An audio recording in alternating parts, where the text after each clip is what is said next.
Tere, Häirekeskus kuuleb, mis teil juhtus? Saadan avi. Märten, Kesklinna 1-1, võimalik peakahju inimene, kes ahvatust.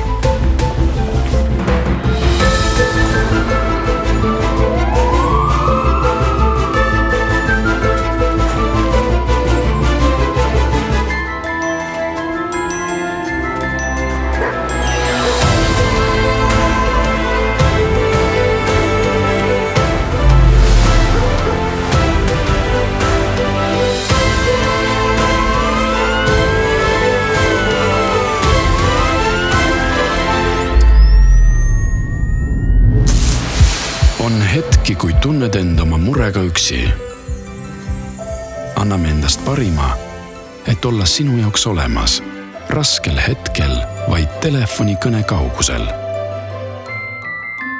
Toome pühade rahu, et sündida saaks ime.